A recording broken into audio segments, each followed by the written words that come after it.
Hey, this is Matt Wenning at winningstrength.com, and today we're going to talk about pre-workouts. Now, I'm going to tell you what I did for 25 years of my professional career and even what I do now as I'm leaning out. I think there's a lot of misconceptions on what you should be doing pre-workouts, and there's a lot of people selling a lot of garbage. So let's hop into it.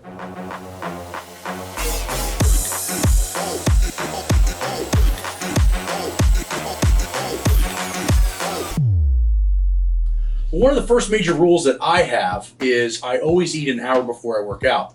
This has seemed to sustain workouts for many years, whether it be max effort or speed or just repetition work, right?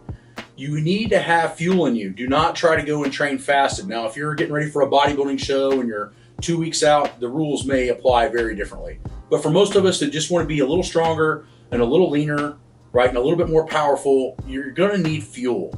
And I find that a lot of people posting things, especially nowadays, on training fasted and doing all this fasted shit, just stay away from it.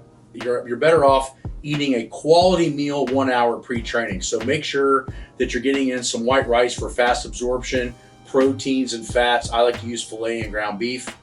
Do all those things and you're going to be really hammering away long term.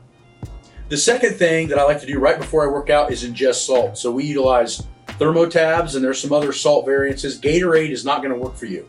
Gatorade was reformulated probably in the late 80s, early 90s on being flavorful versus actually working. So if you see these big Gatorade containers like on the side fields of like NFL games, those are actually filled with distilled Pedialyte or watered down Pedialyte. They don't have Gatorade in them.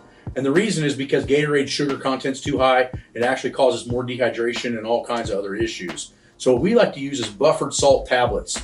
I actually got this idea from Stan Efferding, and he trains in extreme heat in Las Vegas. So the thermotabs are going to be a huge and viable situation. Just remember that salt got bastardized many years ago for being unhealthy. If you're eating clean, you're going to need more salt to train. This is also going to help with not only feeling lightheaded, but also muscle cramps and all kinds of other things. But you need salt in order to contract strong, so remember that. Now, if you're in a deficit and you've been eating insanely clean and your carbs are really dialed in, the next thing that you're going to want to take in is something from ATP Labs called Penicarb.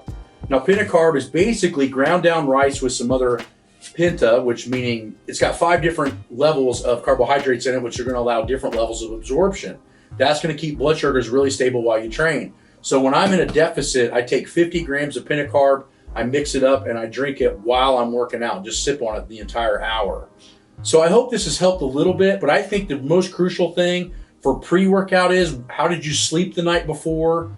Did you have a meal the hour before the workout? Are you taking in enough salt, right? Are your carbohydrates timed correctly? All of those things are massive and huge in being able to get better. The other thing that you need to be looking at too is making sure that you recover. So if you guys hop onto the Patreon channel, we're going to talk about what to do post-recovery. Now, there's some of this stuff is covered in the manuals as well, but Patreon, we're going to do a whole nother video on what to do post-workout. Another thing that you can utilize, and I'm not a massive person on supplementation if your diet's not already perfect, but creatine monohydrate. Creatine monohydrate we studied in college, and it was one of those ones that we saw a pretty big significant change in power and strength. The reason is that creatine monohydrate actually brings more water into the cell. Therefore, with water comes ATP. So you can get more energy at the cell with creatine monohydrate, but if you're eating enough red meat, you're going to get enough of it anyway. So what I like to utilize is I will drink 2 or 3 of the beef protein that ATP Labs makes, and that's already going to have creatine in it. Okay, Myoprime is also another thing that ATP makes that has creatine monohydrate in it.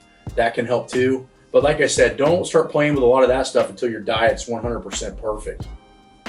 I think another big factor that we don't really take into consideration for a lot of us, you don't hear anybody talking about, is mental prep or pre-gym, okay? So when you're getting ready to walk into the gym, my whole focus of driving here, and my drive now from my house to the gym is about 20-25 minutes, is I'm just focusing on what I need to accomplish that day and kind of walking through the steps in which my warm-up, my core lift, and my accessories are going to take that day. So first thing I'm looking at is my weaknesses, then I'm looking at what I need to attack that day, whether it's to get stronger, get quicker, or get bigger.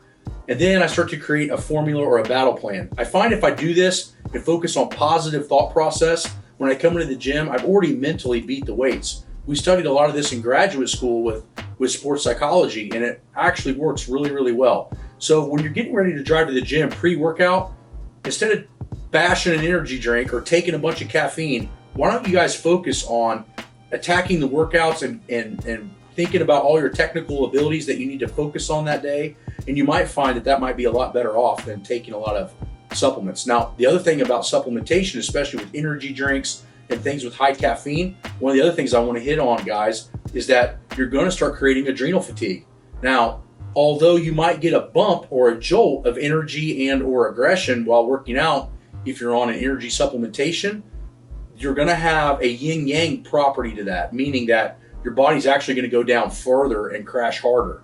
I find that a lot of the guys that I train with that ramped up on a lot of caffeine pre-training were a couple of things. They were very prone to a lot of muscle tears, and they ended up having insane amounts of psychological burnout, leading to long-term training, almost getting away from training after a competition. So all the guys that used a ton of caffeine when we would get ready for a competition, those guys had a horrible time coming back to get ready for another meet. It's almost like they were 2 times more beat up from the competition, whether they did good or did bad. So I'm not a huge fan of messing with that adrenal fatigue issue. I'm not a huge fan of caffeine. Coffee is another thing that I'm just not a fan of. And the reason is I don't want artificial energy. I want my body to learn how to train in a calm state. So that way when I go to a meet, I have a regulated sense of awareness to where I don't feel like I need all those extra chemicals to do well. And I find that guys that think like me tend to do a lot better in competition and just long term. So hopefully this helps you guys out a ton. I think that covers a lot of the pre-workouts, and I'm not bastardizing them or saying that you can't use them here and there, but be careful on not making it a habit and not putting yourself in bigger rut than you possibly could be.